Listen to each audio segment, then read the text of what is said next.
Ankin Ma'at, how are you? I'm looking forward to you joining me here at the Tekken in New York City. You know that for the winter solstice, for all of the solstices and equinoxes, by the way, we are here. The Shrine of Ma'at is here. Let me say that I am so pleased that you've chosen to join us. It is a cold day, cold but sunny day in New York City. And we know that for lots of reasons, the individuals who would normally join us today are not in the best condition. So I want you to go ahead and send your divine Seneb to Hemnet or Waziri, who is recovering. I want you to go ahead and send your divine Seneb all the way out to Hemnet or Ames. Those are two individuals that would be here, rain or shine, but they are recovering from a number of physical ailments, and so they are not here with us. Let me go ahead and say Ankin Ma'at to you. Some of you are probably expecting me to go live at 12. I plan to go live at 12. You should have seen the parking by the Tekken today, the parking by the Metropolitan Museum. I drove around for probably nearly a half hour. So it took longer for me to find parking than it did for me to drive here. So I'm begging your indulgence. You're probably expecting me to go live somewhere near 12 o'clock, 12 noon for our celebration, and that didn't happen. Trust me, it was not easy to get here, but we are here. We are here because we remember the traditions of our African ancestors. And just as they did, we celebrate, we memorialize, we commemorate the divine above, so below. And we do that because we know that the traditions of our African ancestors have been much maligned, that the traditions of our African ancestors have been copied without any attribution. We know that the traditions of our African ancestors are also those things that will bring us back to the forefront of human civilization. Ask yourself, what were we doing when we were at the forefront of human civilization? If you had an amazing moment in your life when things were just clicking, when it seemed the Neteru were shining upon you, when it seemed that the ancestors were guiding your steps, and then for whatever reason, you took a fall and your life was in a particular position of struggle, wouldn't you say, what actually works for me? What should I be doing to get back to that place? Well, I would say to you, commit to you, that that is precisely what we must do. What were we doing when we were at the forefront of human civilization? That is what we should do. We should remember the traditions of our African ancestors. And so we are here at the Tekken. You know that for those of you who are relatively new, this item here has been known by the Greeks as the obelisk. I'm sure that many of you who are familiar with our celebrations are familiar with this. This wonderful, amazing monument is the only true Tekken in the United States. Some of you are probably thinking, what about the Washington Monument? The Washington Monument is nothing but a copy. And so it is quite appropriate for us to have our equinox and solstice celebrations at the place, where the actual authentic African Kemetic monument is. And this is the only one in New York City. Just imagine, for some of you, you're saying, okay, it's the only one. What does that mean? What's the context of that? Can you imagine that Rome has 13? 13 authentic, not 13 things that look like Tekkens or things that are meant to be Tekkens. 13 actual Kemetic Tekkens. And so New York City is the one place in the United States that has an authentic Tekken. And of course, you should know that in many ways, as we look at this incredible monument made of one piece of granite, sitting on a granite stone as its footing, as its center, you are seeing something that was built by our African ancestors, carved by African ancestors, with actual writing in the Medu Neter, the language of our African ancestors. It's really hard to recognize what has been written now.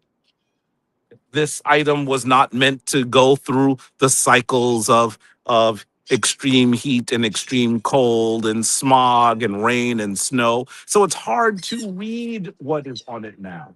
Thankfully, at least we know the translations are on plaques here at the base. If you have not been to the Tekken, if you're from someplace else, it should be part of your visit. And I would suggest to you that when you go to see the amazing monuments at the Metropolitan Museum, you stop at the Tekken that is behind the museum. Of course, if you're asking where the Tekken is, you're probably going to have to ask those people here for Cleopatra's Needle. And the thing that's so interesting is it was not built nor erected by Cleopatra, and it certainly ain't a needle.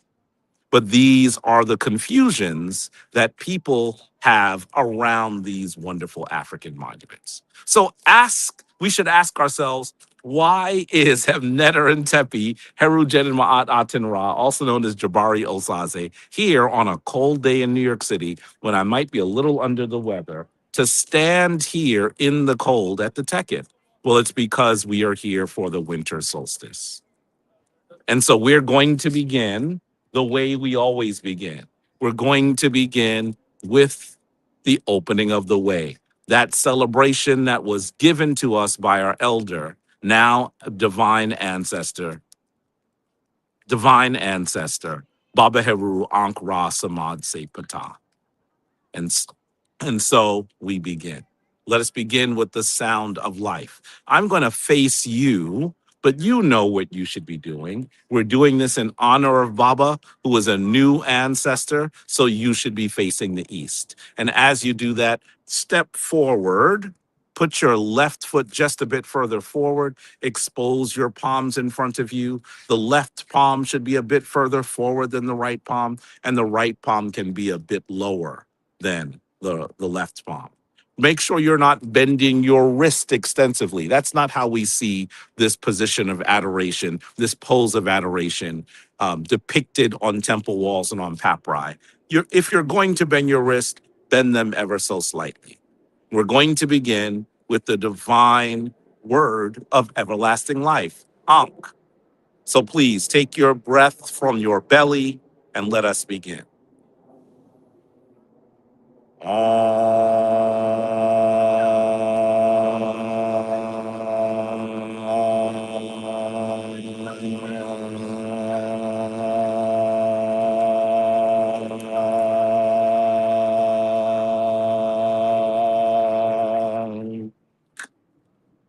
Anetrach in Bedhet, Nuke in Bedhet, Anetrach Hapi, Nuke Hapi, Twal Winter.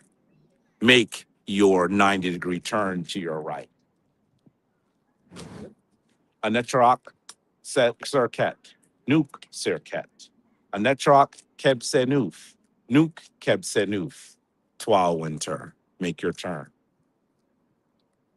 Anetrach As, Nuke As, Anetrach Amset, Nuke Amset, Twal Winter.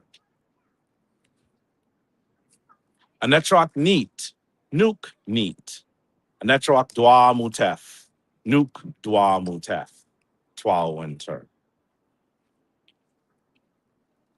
Anetrach Newt, Nuke Newt, Anetrach Geb, Nuke Geb, Twal Winter. Anetrach Shoo, Shoo, Shoo, Shoo, Shoo, Nuke Shoo. Anetrach Tefnut, Tefnut, Tefnut, Tefnut, Tefnut, Nuke Tefnut, Twal Winter.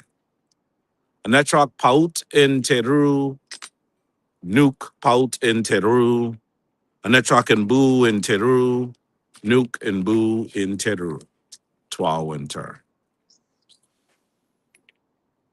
To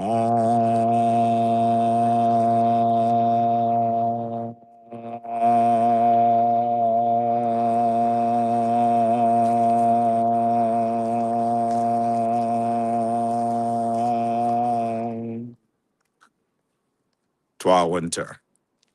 I hope you joined me for the opening of the way. I hope you joined me. I hope you joined me. I see so many of you are here. Of course, it's a little difficult for me to read what you are saying, unfortunately, just because I'm operating this from my phone. Ankh Ma'at to all of you. I see so many of you as I scan through. So many full members of the shrine. I saw Sakina Ra. I think I say Jehuti Ma'at Ra. I see Senatan. I see so many of you.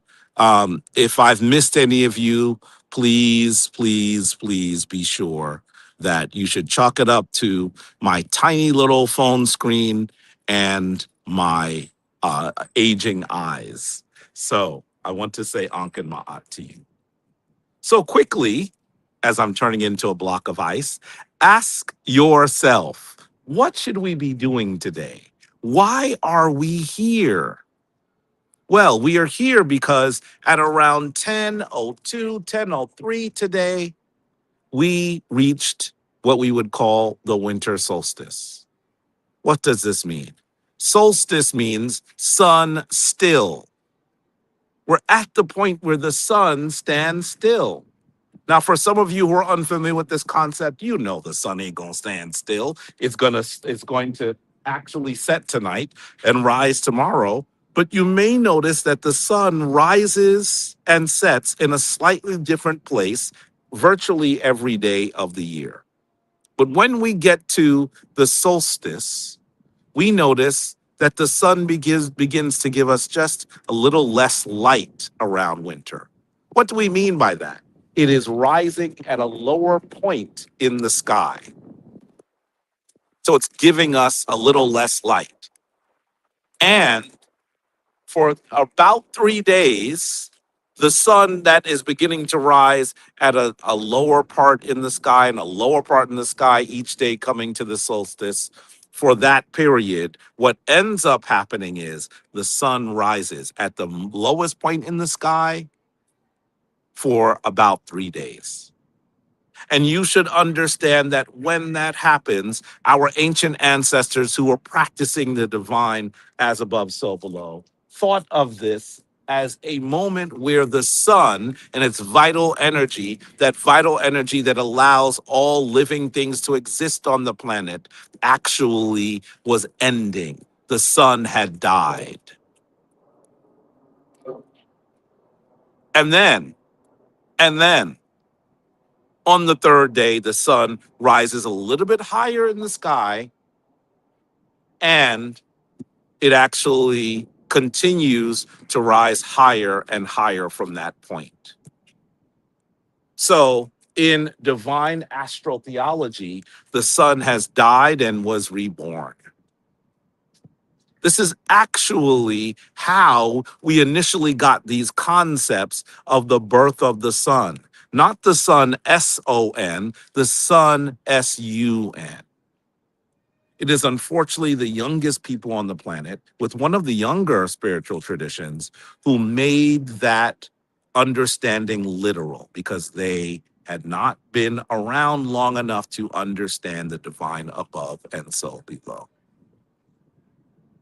In actuality, this is astral theology. And our Kemetic ancestors were among the first people to acknowledge the movements of the heavens. It is the movements of the heavens that allowed them to live in the desert next to a magnificent river, a river which would flood its banks each year and obliterate virtually everything if one were not prepared for the flood. And so our ancestors got familiar with the divine of as above, so below. And in doing that, they would have ceremonies, they would have rituals that would recognize that the Neteru, the divine forces in the universe, had put things in order that we might thrive. Thrive in a situation that a lesser people would have been in great calamity. And so I want for you to think of yourself as the ancients. Think of yourself as the ancients this day and say, where is the opportunity that I have once considered calamity? Are there opportunities in those things that challenge you? Are there some things that you should be doing at this point in order to move into the period of the new Ra in peace and blessing? Should you be doing Seruj Ma'at, restoring Ma'at? I would hope that in this day, you would think of 7 things that you are going to do, 7 things that you are going to do that will assist you in restoring Ma'at today. Be prepared because our ancestors took the movements of the heavens very seriously. It is how they were able to build such a magnificent culture and civilization. And I would argue that if we want to return to forefront of human civilization, if we want to actually be powerful global entities once more, we should do as we did when we had great success. So please, today is the day for you to Saruj Ma'at, restore Ma'at. Today is the day for you to recognize that the vital energy of the sun is about to be reborn. And so should your vital energy be reborn. With that, it's freezing. I am going to leave you now. And I just want to say to you, Shem and Ma'at, go forth in divine balance. Ensure that you are doing the work of the solstice today. Let us say, Amasu and Pa'inter, Sauksu and Ra and Pa'inter, Autu Aura, Maketi Paherura. Give yourself to the one most high. Keep yourself for the one most high. And do it tomorrow, just as you did it today. Twa winter. I'm hoping that you are doing well. Please remember to keep those among us who are ailing, who require divine Seneb, please remember to keep them in your hearts and in your minds. Get up in your altars and speak to the ancestors. With that, please be well, and I'll see you next week. Well, I probably won't see you next week. I'll be traveling, but please understand that Kemetic Ascension will also occur next week. I will speak to you soon. Shema Ma'at, go forth in divine balance.